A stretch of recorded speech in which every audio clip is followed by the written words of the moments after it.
क्या आज हम बात करें, किस बारे में चर्चा चलाएं? क्यों ना आज हम जरा पूर्ण हो जाएं, संपूर्ण, कंप्लीट हो जाएं और उस कंप्लीटनेस में, उस पूर्णता में हमेशा रहे। एक अभ्यास के तौर पर नहीं, एक आत्मबोध की तौर पर। अंतर है। अभ्यास आपको मैकेनिकल रोबोट बनाता है, आपको इनसेंसिटिव बनाता है। आप अभ्यास करते चले जाते हैं, किसी एक चीज को बार बार करते जा रहे हैं, करते जा रहे हैं, करते जा रहे हैं। जबकि आत्मबोध होना मतलब इंसान होने का सबूत है। और हम में से ज्यादातर लोग अभ्यास में अभ्यास में प्रैक्टिस में हम एक लेवल अचीव करना चाहते हैं। We want to be in always practice zone. एक अभ्यास ग्रस्त हम रहना चाहते हैं। ये बीमारी इसलिए लगी क्योंकि अभ्यास का मतलब, एक्सिक्यूशन का मतलब कि एंडिंग नॉट, सारी चीजों को अलग करके, एक्सक्लूड करके किसी एक क्रिया पर फोकस हो जाना, कॉन्सेंट्रेट हो जाना और जीवन के सारे प्रारूपों को छोड़ देना, उनकी मौजूदगी को बिल्कुल नजरअंदाज कर देना, उनके आनंद को, उनकी चुनौतियों को, और बिल्कुल जीवन को बिल्कुल संकीर्ण, एक छोटा, बहुत ही सूक्ष्म कर देना जीवन को, जो कि इतना विराट है, जो कि इतना असीमित है, इनफाइनाइट है। It's all happening, we are doing it. आप कर रहे हैं, मैं कर रहे हैं, मैं कर रहा हूं। और क्या इस टॉक के बाद, इस बात के बाद जो अभी हम कर रहे हैं डिस्कशन, क्या इसके बाद भी हम यही करेंगे, या फिर हम इसके बाद अगर ये करेंगे भी तो अब हमें पता रहेगा कि हम क्या कर रहे हैं? जो कि शुरुआत है ऐसा बार बार ना करने की, जो कि एक बीज बोने की शुरुआत है। अब वो बड़ा होगा और जैसे ही उसमें फल लगने स्टार्ट होंगे, वो फिर तुम्हें बदल देगा। जरूरी नहीं कि जो चीज आपको अभी पता लग रही है वो चीज आपके अंदर पूर्ण रूप से आ ही जाएगी। वैसे तो होना तो यही चाहिए कि जिस चीज के बारे में एक बार पता लग जाए उस चीज को छोड़ दो, उस चीज को कंप्लीट फॉर्म में फिर जियो, टुकड़ों में मत जियो। परंतु किंतु लेकिन ये बीज आपके अंदर जो बोया गया है या बोया जा रहा है, हो सकता है इसमें समय लगे, हो सकता है जब तक आप परेशान रहें, ग्रसित रहें इन द्वंद्वों से, हो सकता है अभ्यास में दोबारा से लिप्त हो जाए। लेकिन ये पेड़ धीरे धीरे करके बड़ा हो रहा है। ये पेड़ धीरे धीरे करके ये पेड़ धीरे धीरे करके अपने आप को सींच रहा है, सरवाइव कर रहा है।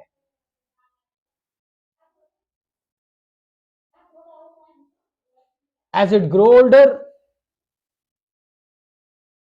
जैसे ही ये बड़ा हो जाता है, देन, और अध्यात्म का जो बीज है ना, स्पिरिचुअल सीड जो है, ये स्पिरिचुअल सीड से जब पेड़ बनना शुरू होता है, तने बनने स्टार्ट होते, तो रुकता नहीं है, ये फैलता चला जाता है, ये फैलता चला जाता है। लेकिन अपने आप को इस फैलाव से जोड़ना ठीक नहीं होगा कि देखो कितना विशाल हो गया।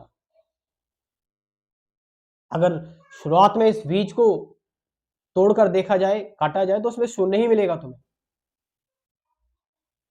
कुछ नहीं मिलने वाला तुम्हें इसमें।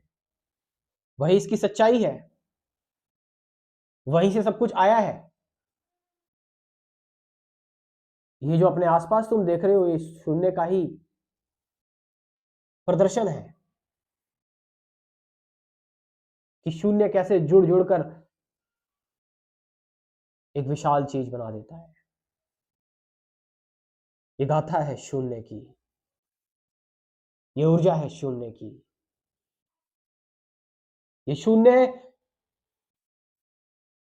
जीवन का मर्म है, इसमें ही रस है, आनंद है, पूर्णता है। यही सबको पूर्ण बनाता है, संपूर्ण बनाता है। क्योंकि इसको जानने के बाद व्यक्ति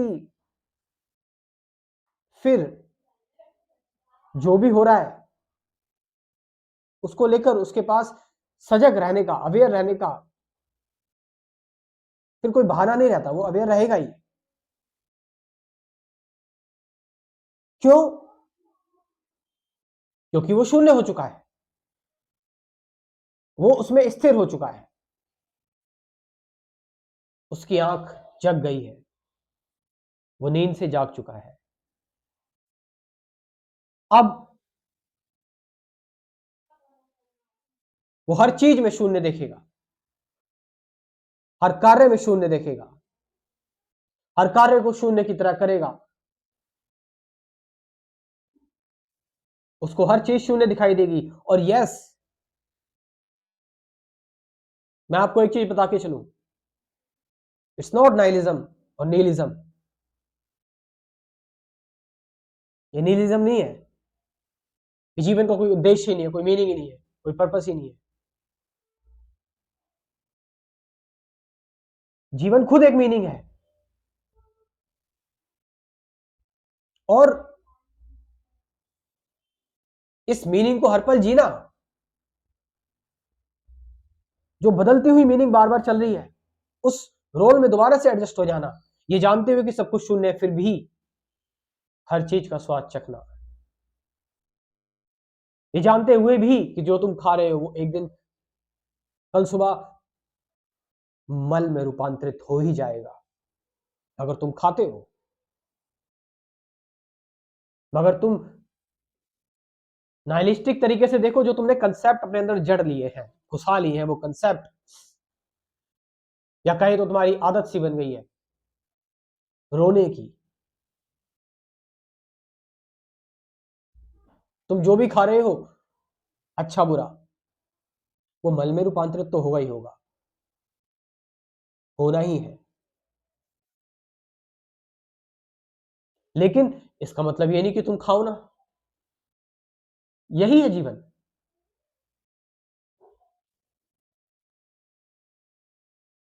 कि इसको पूरा जीना, इसको हमेशा महसूस करना, हमेशा इसमें रहना, इसकी चुनौतियों से भागना नहीं, इसकी संवेदनशीलता को महसूस करना। ये सत्संग है, जीवन एक सत्संग है। सत्संग मतलब सत्य के साथ संग, सत्य ही बन जाना, सत्य ही हो जाना, सत्य का साक्षात्कार पल पल, हर वक्त, हर समय, पूरा जीवन। और इस जीवन में बहुत सारी चीजें आने वाली हैं। डोंट थिंक कि जीवन निराधार है, कोई महत्व नहीं है इसका, क्योंकि सब कुछ तो शून्य ही है। ये वही लोग बात कर रहे हैं जिन्होंने शून्य को ठीक से समझा नहीं, शून्य को जिसने ठीक से जाना नहीं, या फिर शून्य को जान रहे हैं विज्ञान की तरह, लेकिन विज्ञान की तरह भी ठीक से कहां जान रहे हैं, उसमें भी तो डाउट में है, उसमें भी तो परेशान है कि ब्रह्मांड भी तो एक शून्य से ही आया है, बिग बैंग। लेकिन अभी डाउट है उसमें, अभी कंफर्मिटी इतनी नहीं है, अभी प्रैक्टिकल वहां तक नहीं पहुंचे। ब्लैक होल भी तो एक शून्य ही है, और अभी तो ना जाने कितनी चीजें डिस्कवर करनी बाकी है बाहर के हिसाब से। अंदर तो एक ही जीवन लगेगा शून्य को जानने में, लेकिन यंत्रों के माध्यम से जानोगे, अपने परिश्रम से जानोगे, ईगो के माध्यम से जानोगे, तो कभी ना जान पाओगे। मिलते रहेंगे कुछ ना कुछ साक्षात परिमाण परिणाम ऐसे जो दर्शाते रहेंगे शून्य को, dark energy, dark matter, unknown को,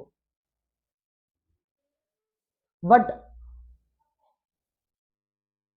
सच्चाई ना जान पाओगे, सच्चाई ना समझ पाओगे, वो दूर ही रहेगी।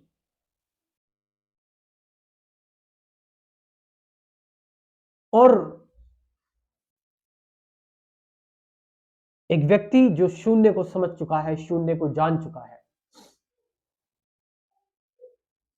उसको बहुत मुश्किल है प्रभावित करना। ऐसा नहीं है वो प्रभाव को ले नहीं पाएगा, वो प्रभाव को ले तो लेगा और प्रभाव को जी भी लेगा, बस जीवन पर उसका प्रभाव नहीं पड़ने देगा।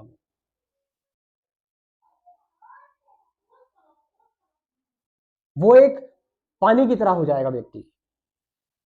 ग्लास में डालोगे ग्लास की शेप ले लेगा, कटोरी में डालोगे कटोरी की शेप ले लेगा, बोतल में बोतल की, लेकिन है वो पानी ही, है वो वाटर ही।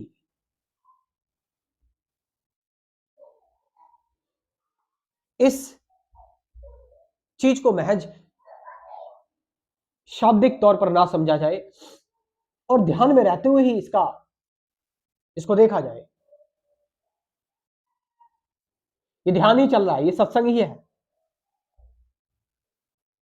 ये कोई डायलॉग स्पीच नहीं है, कोई डिस्कशन नहीं है जो भरी पड़ी है। देख लो, बस में ट्रैवल कर रहे हो, चला दो डिस्कशन कोई 2.5 घंटे 3 घंटे की, इंक्वायर करते रहो। इसलिए सत्संग का महत्व बहुत बड़ा है और इसीलिए सत्संग है। ये व्यक्ति जो इस चीज को चला रहा है, इसमें कुछ खास नहीं है, और बस इसको कुछ ये भी मत मानना कि कोई बहुत महत्वपूर्ण चीज है। ये क्या कर रहा है, क्यों कर रहा है, कैसे कर रहा है, ये 2 कौड़ी की चीजें हैं। ये क्या कर रहा है, क्या है, ये सब कुछ महत्वपूर्ण ये है। मत जाना इसने क्या किया, वही तुम कर रहे हो और वही किया जा रहा है सेंचुरीज से। कि बुद्ध ने ऐसा क्यों किया, बुद्ध को ऐसा करने की क्या जरूरत थी, पर्सनली जाना कृष्णमूर्ति को, इट्स जस्ट नॉनसेंस। उनके जीवन को अपने जीवन में उतारना, हर किसी का जीवन यूनिक है, उसकी अपनी कहानी है, उसमें किसी और की कहानी एडजस्ट करने की कोशिश मत करो। भले ही किसी की कहानी कितनी भी इन्फ्लुएंशियल हो, कितनी ही रंगीन क्यों ना हो, तुम्हें तुम्हारी कहानी रंगीन नहीं दिख रही है, इसलिए तुम वो रंग किसी दूसरे से चुराकर अपने अंदर एडजस्ट करना चाहते हो। शायद यही हम फिल्मों के माध्यम से कर रहे हैं अपने जीवन में, कि जो भी हम बाहर की स्टोरीज देख रहे हैं, बाहर की कहानियां देख रहे हैं,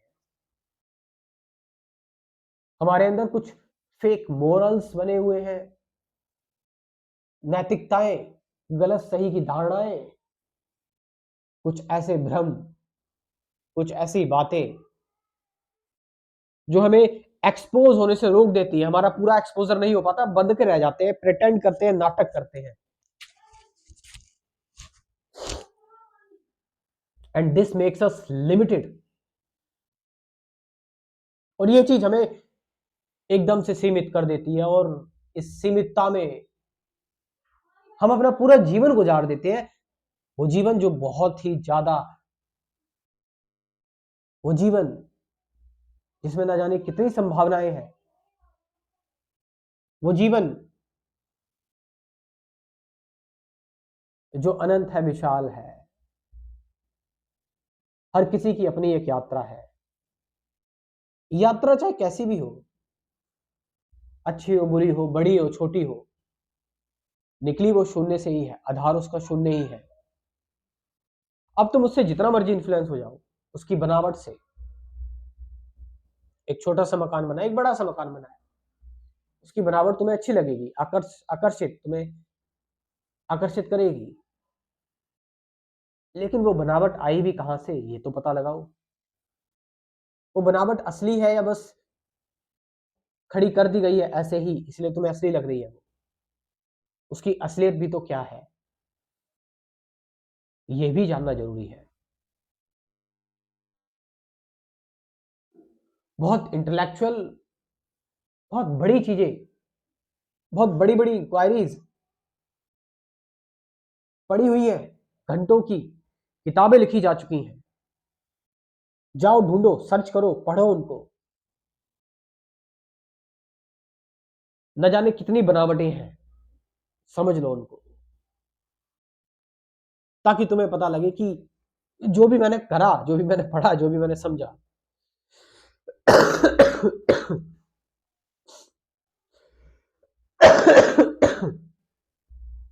वो बस मेरा एक भ्रम मात्र था। मेरे अंदर की एक उत्तेजना थी, मेरे अंदर का एक, आप कह सकते हैं कि शोर था, जो मुझे चला रहा था, that was running me, making me curious. अब बात वही है कि इन सारी चीजों से गुजरना तो जरूरी है ही, बट उस गुजरते हुए सामान इकट्ठा मत करो, क्योंकि जब तक तुम अपने जगह पर पहुंचोगे बहुत भारी हो जाओगे, उसे छोड़ना मुश्किल हो जाएगा। तुम ट्रेन में जा रहे हो, ट्रेन में बैठे हो लोगों के साथ, हर किसी से तुम्हारी दोस्ती हुई, मुलाकात हुई, उसने तुम्हें कोई गिफ्ट दिया, कोई गिफ्ट दिया, कोई गिफ्ट दिया। जब तक तुम्हारा स्टेशन आएगा ना, तुम अपने स्टेशन पे नहीं उतर पाओगे, इतना सामान तुम्हारे पास इकट्ठा हो जाएगा। और जीवन में तो हम यही कर रहे हैं, I am not doing it, हम जीवन में यही कर रहे हैं। इससे अच्छा जिस व्यक्ति ने जो सामान दिया उसको वहीं उसके साथ शेयर करके खत्म कर दिया होता, वहीं उसको उसके साथ उस चीज का महसूस फील ले लिया होता, तो शायद हल्के होते हुए चलते, तो शायद हर सामान, हर चीज को जान भी जाते, अनुभव भी हो जाता, और भारी भी ना रहते। और जब तक तुम्हारा गंतव्य, तुम्हारा स्टेशन आता, तुम शांति से, सुखपूर्वक उस जगह पर आसानी से हल्का होकर उतर सकते थे। अकेला ही ये सफर, अकेला ही ये है सबका आना जाना, अकेले का ही है सफर, अकेला ही है सबका आना जाना। जो छूट गया पीछे, उसको लेकर अब क्या पछताना, उसको लेकर अब क्या पछताना। सो हम आज का वीडियो यहीं विराम देते हैं, यहीं पर हम इसको ऑफ करते हैं। आपको इस सत्संग से कुछ ना कुछ शांति का अनुभव जरूर हुआ होगा। इन शब्दों से नहीं,